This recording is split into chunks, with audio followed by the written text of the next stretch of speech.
सर्वत्र गोविन्दनाम संकीर्तनं अवदामि महत्तारं दातारं सर्वसम्पदां लोकाभिरामं श्रीरामं भूयो भूयो नमाम्यहम्. இத்தனை நாளா இந்த கோபஸ்திரீகளெல்லாம் எழுப்புறாளே தவிர்த்து எல்லாத்துலேயும் ஒவ்வொரு தர்மம் சொல்கிறாங்க. திருப்பாவை ஆரம்பத்தில் பகவானுடைய வழிபட வேண்டிய விதி, அதன் பிறகு பகவான் ஐஸ்வர்யம் தரணும்னா நாம் இருக்க வேண்டியது, ஐஸ்வர்யம் அப்படி தந்தத்துக்கு அப்புறமா இருக்க வேண்டியது அப்படின்னு சொல்கிறார். இன்று அந்த நந்தகோகுலம் முழுக்க ஒரு ஐஸ்வர்யம் ஒருத்தனுக்கு எப்போ வரும் அப்படின்னா, அந்த வீட்டில் பசுமாடு இருந்தால் ஐஸ்வர்யம் வருமா. பசுமாடு நிறையா இருக்கணும், நிரம்ப இருக்கணும். பிருந்தாவனம், மதுரா இந்த இடத்தெல்லாம் பார்த்தோன்னா வீடு தவறாமல் பசுமாடு வச்சுருக்காங்க. ஏன் அப்படின்னு சொன்னோன்னா, அதெல்லாம் கிருஷ்ணன் விளையாடின இடம்.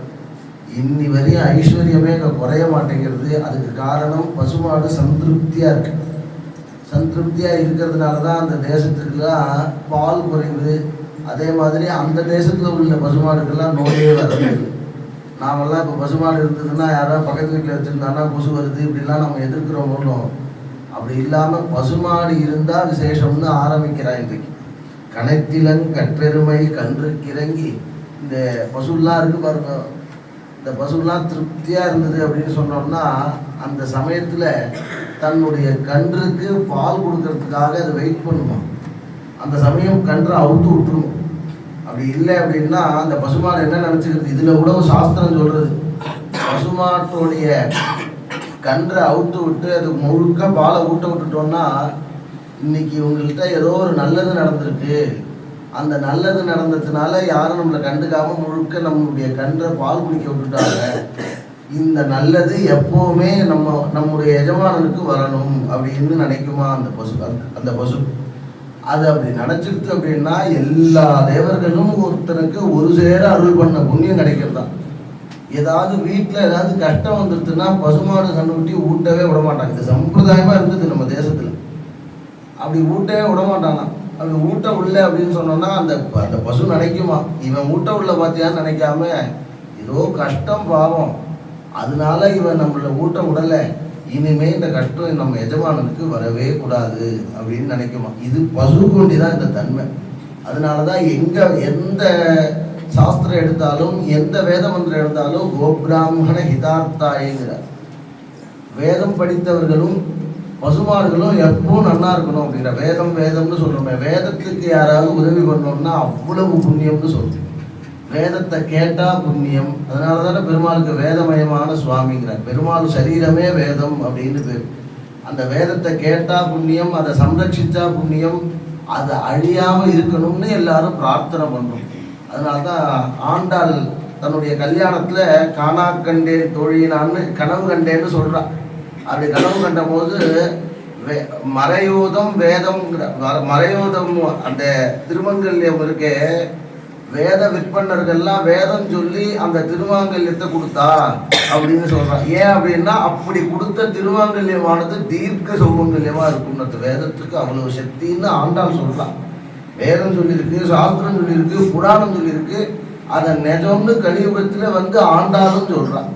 அது மாதிரி பசுமாடுக்கும் அவ்வளோ புண்ணியமாக. பசுமாடு இருந்தால் பிரதட்சணமாக போகணும், அதற்கு அதை கவனிக்கணும், பசுமாடு கற்றுனா என்னன்னு பார்க்கணும். பசுமாடு சௌக்கியமாக இருந்தால் அந்த இடமே ஐஸ்வர்யமாக இருக்கும். பசுமாடு நீங்கள் எல்லாம் நித்தியம் கோசாலை போய் தரிசனம் பண்ணணும். இந்த கோசாலை போய் தரிசனம் பண்ணாதான் மகாலட்சுமி சாநித்தியமான இடம். இங்கே திருப்பாவை சொல்கிறோமோன்னு இதை சொல்லிட்டு அந்த பசுமாடை போய் தரிசனம் பண்ணோம்னா அவ்வளவு புண்ணியம். நம்மெல்லாம் பண்ண பாக்கியம் நம்ம இடத்துல கோசாலை இருக்கு. இந்த கோசாலை போய் ஒன்றுமே பண்ண வேண்டாம், அதை போய் தரிசனம் பண்ணால் போதும். நீ ஸ்தோத்திரமாக எதுவும் கொஞ்ச நாளைக்கு ஸ்தோத்திரம் கற்றுக்கணும்னு தோணும், கொஞ்ச நாளைக்கு பசுமாடை சேவிக்கணும்னு தோணும். அதை தரிசனம் பண்ணாலே அதுக்கு அவ்வளோ சக்தி, அந்த நல்ல புத்திலாம் வர ஆரம்பிச்சு. அதை இன்றைக்கி சொல்கிறான். அப்படி ஒரு மடி நிறையா பாலை வச்சுட்டு தன்னுடைய கன்றுக்காக சுரக்கிறதுக்கு ரெடியாக இருக்கும். அப்படி ரெடியாக இருக்குன்னா அவ்வளவு ஐஸ்வர்யம் இருக்குன்னு. மாடு நன்னா பால் கறக்கிறதுனா அந்த இடத்துல ஐஸ்வர்யம் இருக்குது அப்படின்னு அர்த்தம். மாடு சந்திருப்தியாக இருக்குது அப்படின்னு அர்த்தம். அப்போ அந்த ஐஸ்வர்யம் இருக்குது. அந்த அது மாதிரி இருக்க ஐஸ்வர்யம் உடையவள் நீ ரொம்ப ஜாக்கிரதையா இருக்கணும். நாங்கெல்லாம் அப்படி ஐஸ்வர்யத்தை பார்த்து நான் கண்ணை மேலே தூக்கி ஒன்று அண்ணாந்து பார்க்குறோம்.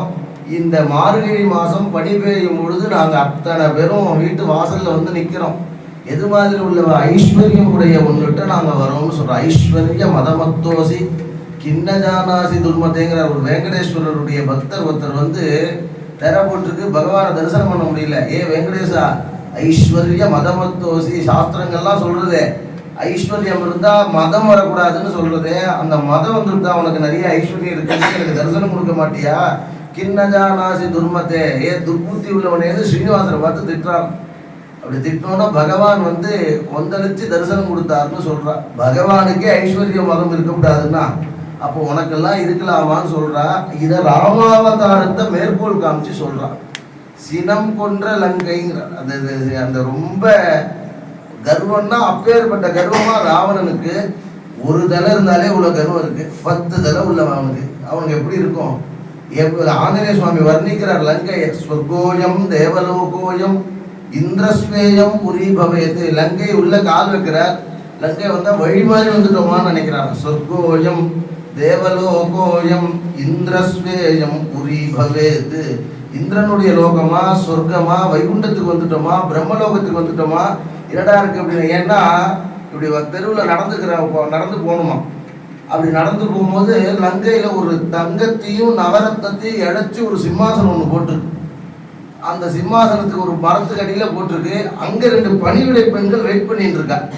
எதுக்குன்னா ராவணாசுரன் எப்பவாவது இந்த பக்கம் வந்து இந்த இடத்துல உக்காரணும்னு அவனுக்கு தோணிடுச்சுன்னா அதுக்கு தங்கமான ஒரு ஆசனமா.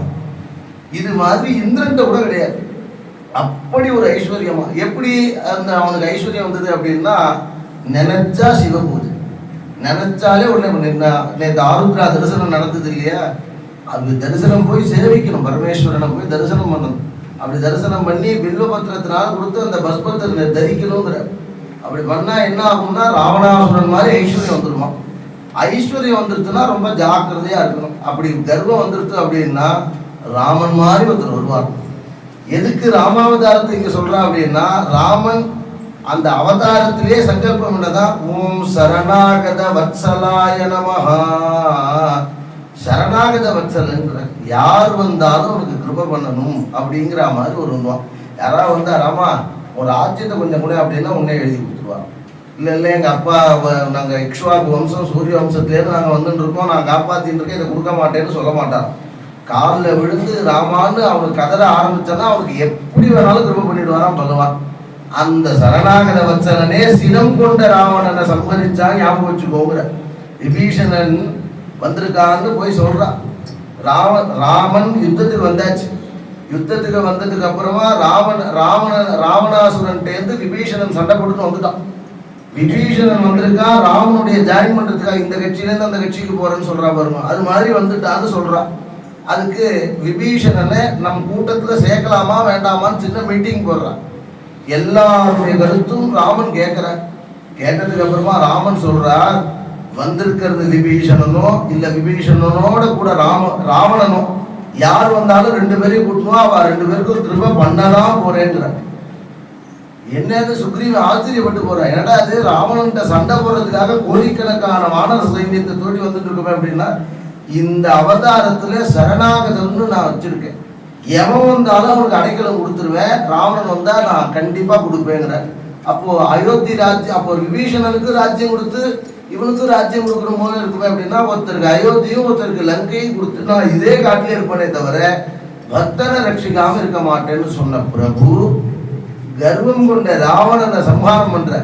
அவனுக்கு ஒரு நிறைய சான்ஸ் கொடுக்குறாரு. எல்லா அம்பும் விட்டுறான், எல்லா தேரையும் விட்டுறான் ராவணன்.